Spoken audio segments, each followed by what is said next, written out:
Votre rendez-vous sportif avec AST Birrer, votre spécialiste de l'élimination des déchets spéciaux. ast-birrer.ch.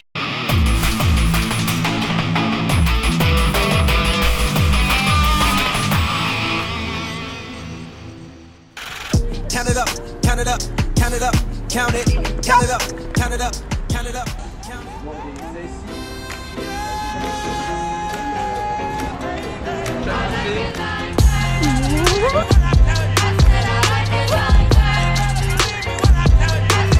Now I like dollars, I like diamonds, I like stunning, I like shining, I like $1,000,000 deals. Where's my pen? Bitch, I'm signing. I like those Balenciagas, the ones that look like socks. I like going to the Tula, I put rocks all in my watch. I like texts from my exes when they want a second chance. I like proving niggas wrong, I do what they say I can't. They call me Cardi, Cardi, banging body, spicy mommy, hot tamale, hotter than a Somali.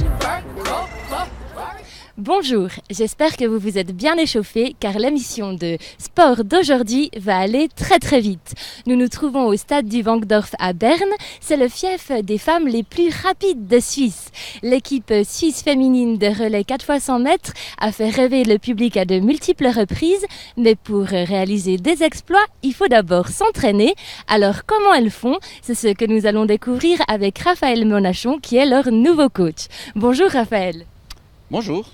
Donc on vous connaissait déjà dans la maison puisque vous avez entraîné l'équipe de relais féminin des moins de 23 ans, équipe avec laquelle vous avez qui a d'ailleurs réalisé 2 médailles de bronze au niveau international. Aujourd'hui, on vous donne les rênes de l'équipe principale. Qu'est-ce que ça vous fait? Quel est votre sentiment? C'est en fait une continuité puisque j'ai l'habitude de travailler avec les filles. C'est des filles que j'ai déjà eues aussi dans le cadre du relais U23, du relais U20, j'étais aussi entraîneur du relais U20, j'ai passé toutes les étapes et maintenant on m'a donné la mission d'amener les filles le plus haut possible avec l'équipe 1. C'est un peu comme le relais, vous y allez étape par étape dans l'ordre. Tout à fait, oui, parce qu'il faut apprendre son métier et puis maintenant je pense que j'ai les compétences nécessaires pour avoir la technique et savoir comment motiver les filles et c'est ça qui est important. L'équipe que vous entraînez maintenant a vraiment des grandes ambitions. On l'a vu lors des mondiaux à Londres où elles ont remporté la 5e place, elles ont battu le record suisse. Pour vous, comment vous faites pour répondre en tant qu'entraîneur à ces grandes ambitions? Ce qui est important pour moi, c'est déjà d'avoir des filles qui courent vite en individuel et après, c'est de travailler avec elles sur le stade pour avoir des passages qui deviennent toujours plus stables et plus performants et c'est ça qui permettra à l'équipe d'arriver encore plus haut, en tout cas au niveau européen. Durant l'entraînement, c'est sur quel paramètre que vous insistez le plus? Alors, le paramètre le plus important, c'est la vitesse de transmission du témoin. C'est ça qui est le plus important et d'arriver avec 2 filles qui sont pratiquement à leur vitesse maximale pour arriver à faire une performance de haut niveau. Pour la prochaine étape, nous retrouvons Corina Gobo. Alors Corina, est-ce que tu t'es bien échauffée?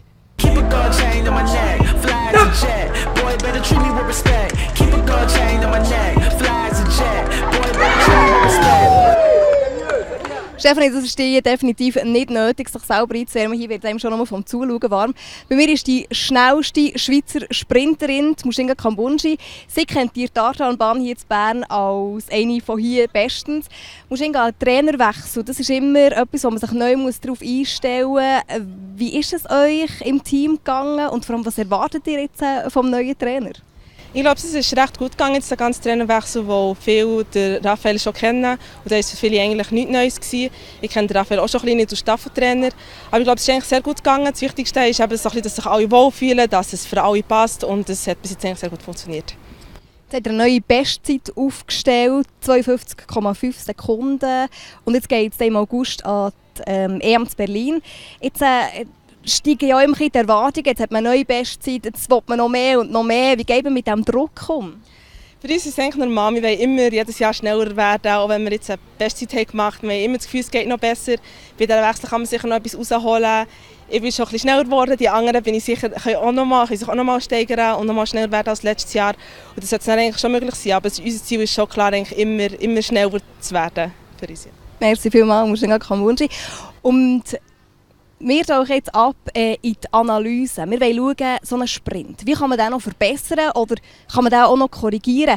Und zusammen mit dem Trainer schauen wir den Sprint von der Sarah Accio an und schauen, was da noch rausgeholt werden kann. Sarah Accio, 23 ans, fait partie de l'élite des sprinteuses helvétiques sur 100 et 200 mètres. La vice-championne du monde des moins de 23 ans sur 200 mètres a terminé à la 14e place lors des derniers championnats du monde à Londres. Mais en relais, il ne suffit pas uniquement de se concentrer sur la course. Le passage du témoin est un moment clé. C'est précisément pour entraîner ce geste que l'entraîneur Raphaël Monachon a rejoint l'équipe. C'est vrai que c'est vraiment des détails sur le relais. Il faut surtout que tous les passages soient au millimètre près ajustés et c'est ce qu'il peut voir lui de l'extérieur parce que nous étant au moment de la course on ne peut pas vraiment voir ce genre de choses. Lui il sent en fait déjà l'atmosphère, il sent la motivation de chacune, il sent si une est plus fatiguée que l'autre, il va devoir ajuster les pas, etc. Donc ça c'est vraiment important qu'il nous connaisse aussi personnellement. Et puis je pense qu'il est aussi très important au niveau de la motivation. Il sait comment nous motiver, comment nous apporter la bonne humeur, etc. Et pour une compète c'est le plus important. Même avec une concentration extrême, le passage du témoin peut mal se passer. Le timing lors de ce geste peut valoir la victoire ou la défaite.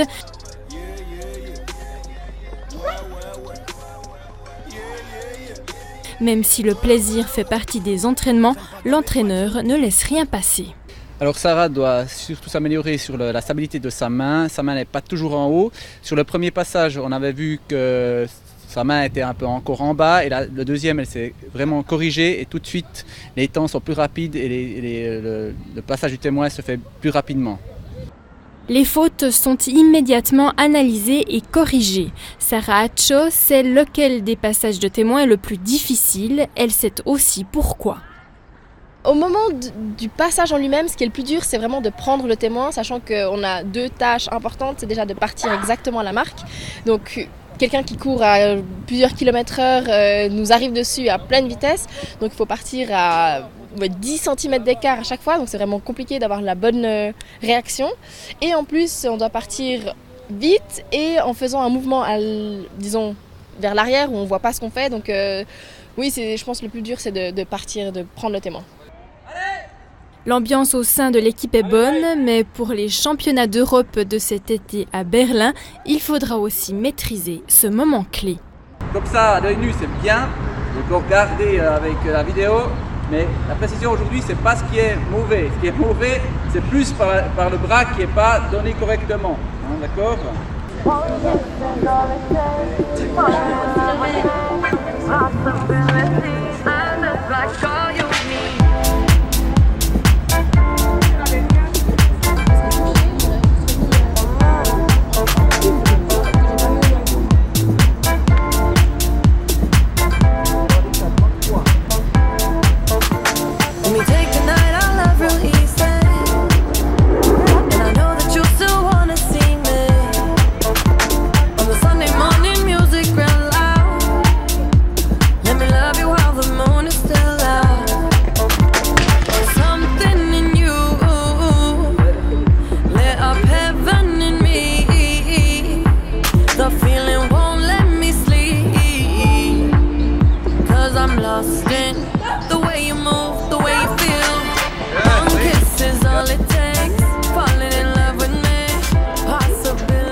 C'est un peu les deux choses.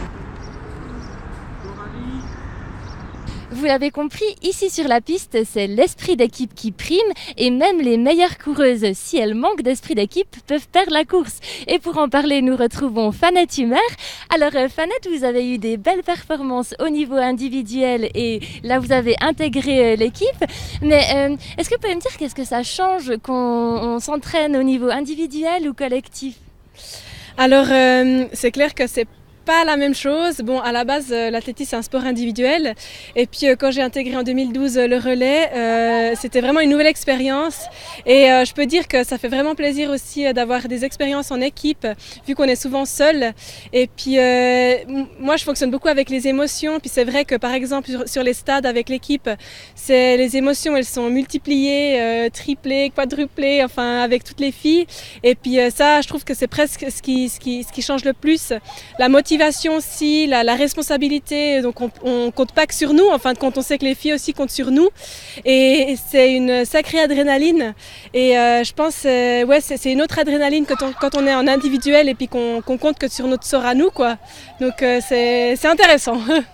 Et puis au niveau de l'équipe, on peut s'imaginer, il y a 4 places disponibles, vous êtes un peu plus que 4. Comment ça se passe? Est-ce que vous êtes solidaires ou est-ce qu'il y a quand même un peu de compétition entre vous? Alors c'est clair que la compétition, elle existera toujours. Après, on a toujours dit que c'était une compétition saine et ça, j'y crois. On fait ce sport et on sait que, ma foi, c'est la loi du sport, c'est celle qui court le plus vite qui aura sa place. Donc après, si on n'est pas dans les 4, ça veut dire qu'il y en a 4 meilleurs. Donc ça, il faut aussi l'accepter, c'est le sport. Donc celle qui ne l'accepte pas, et ma foi, faut qu'elle retourne travailler sur elle-même, quoi. Donc c'est clair que moi, j'ai toujours accepté qu'il y en ait d'autres qui courent à ma place. Et puis du coup, c'est ça aussi qui te motive à te surpasser, à être meilleur, parce que tu as envie d'être justement dans l'équipe. Donc c'est vraiment plutôt positif. Nous restons dans la course, mais nous passons à la longue distance avec les 100 km de Bienne qui se déroulaient dans la nuit de vendredi à samedi. Il aura fallu 7h28 à l'Italien Hermann Aschmüller pour boucler le parcours. Le favori a tenu son rôle jusqu'au bout et remporte cette 60e édition de la Nuit des Nuits.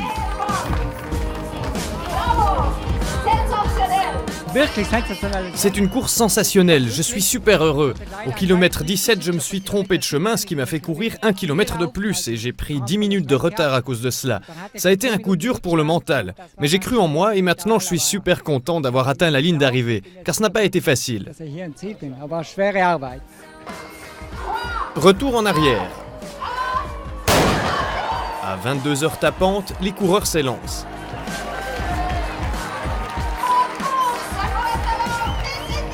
Assez rapidement, c'est le Polonais Jakub Glaszkar qui prend la tête. Après un peu plus d'1 heure de course, la pluie fait son apparition. Au 30e kilomètre, le leader a une avance de 4 minutes sur ses poursuivants, mais le Polonais ne parvient pas à maintenir le rythme. Il est dépassé par le futur vainqueur au 41e kilomètre. Hermann Aschmüller ne va plus rien lâcher. 4 minutes après l'arrivée de l'Italien, c'est Rolf Tallinger, le gagnant de l'année dernière, qui termine sa course. Il avait des réserves, c'est un coureur expérimenté, il a parfaitement géré les crises. C'est la grande différence par rapport à l'année passée. La dernière fois, le coureur de tête n'était pas un spécialiste des si longues distances et j'ai pu le rattraper. Aujourd'hui, j'ai tout donné, j'ai fait tout ce que j'ai pu et finalement, je suis très content car j'ai atteint la ligne d'arrivée peu de temps après lui. Le véritable exploit de ces 100 km est à chercher chez les femmes. La vaudoise Claudia Bernasconi remporte la course à sa première participation dans des conditions plutôt originales. Avant, je faisais uniquement des 10 km et des marathons. J'ai eu une fille il y a 5 mois et je me suis dit qu'un marathon, j'arrivais pas à avoir la vitesse après un accouchement. Donc je me suis dit autant courir plus longtemps mais moins vite. A noter que nous reparlerons un peu des courses de Bienne dans notre émission Rendez-vous de jeudi. Wenn die blitzschnellen Frauen auf der Bahn stehen und in die Startblöcke steigen, dann sind sie auf sich alleine gestellt. Der Coach der wird zum Zuschauer. Oder kann er doch noch etwas zum Erfolg beisteuern? Dieser Frage geht Stéphanie Gassachin nachher. Alors durant les compétitions, vous êtes ici dans les tribunes, vous ne pouvez pas être au bord de la piste. Comment vous faites pour donner des conseils à vos coureuses? Alors les conseils, on les donne avant la course, puisque à la course, elles n'ont de toute façon qu'une chance de passer le témoin, donc elles savent exactement ce qu'elles doivent faire avant. On travaille ça durant les entraînements et dans la préparation et l'échauffement avant la compétition importante. Et en fait, dans la tribune, je suis juste là pour observer qu'est-ce qui va se passer. Et puis soit c'est moi qui filme, soit c'est un de mes collègues pour après donner un feedback aux filles. Mais au moment où elles sont sur la piste, elles savent exactement le nombre de pieds qu'elles doivent avoir et ça s'arrête là. En fait, moi je ne fais plus rien, je suis là juste pour les encourager, mais je ne peux plus trop les aider à ce moment-là. Au niveau, il y a beaucoup d'attentes vis-à-vis de l'équipe, les médias, le public, la fédération. Vous, est-ce que vous ressentez cette pression et comment vous la gérez? Alors pour le moment, je ne la sens pas encore parce que c'est la première fois que je vais travailler avec les filles dans un grand championnat. Pour le moment, on est dans l'entraînement, c'est encore tranquille. Les filles, comme vous l'avez pu le voir aujourd'hui, elles sont vraiment très attentives. C'est facile de travailler avec elles. Elles répondent à tout ce que je demande. C'est clair qu'au moment où on devra courir dans le stade rempli avec des gens qui ont des grandes attentes ainsi que les journalistes et bien sûr ma fédération, mais les athlètes elles-mêmes ont aussi une attente pour faire des performances. Donc tout le monde se met une pression, mais il faut utiliser cette pression de façon sainement. Je l'ai déjà un peu vécu avec les U23, mais ce n'est pas tout à fait la même chose. Mais pour moi, ça fait partie de mon rôle d'entraîneur. Je dois accepter cette pression, ça ne me pose pas de problème. J'étais aussi athlète de haut niveau, donc je l'utilise avec bénéfice. Et au niveau, la prochaine étape, c'est les championnats d'Europe à Berlin. Vous, quels sont vos objectifs personnels en tant que coach? Alors les objectifs en tant que coach, c'est de finir sur le podium. C'est l'objectif aussi de la fédération et des filles, mais on prépare l'équipe dans cette optique-là. Maintenant, Berlin, c'est encore loin, il y a encore beaucoup de choses qui peuvent se passer, mais nous, on va faire tout notre possible pour pouvoir monter sur le podium. C'est tout ce qu'on vous souhaite. Merci beaucoup. Merci à vous. Alors Corinna, pour le mot de la fin, je te passe le témoin. Hinter mir sieht man es noch. Die Athletinnen haben noch die letzten Minuten vom 4x100 Staffeltraining. Sie und aber auch wir haben diese Woche viel gelernt und ich hoffe, ihr seid auch nächste Woche wieder mit dabei. Habt einen ganz schönen Abend. Votre rendez-vous sportif avec AST Birrer, votre spécialiste de l'élimination des déchets spéciaux. ast-birrer.ch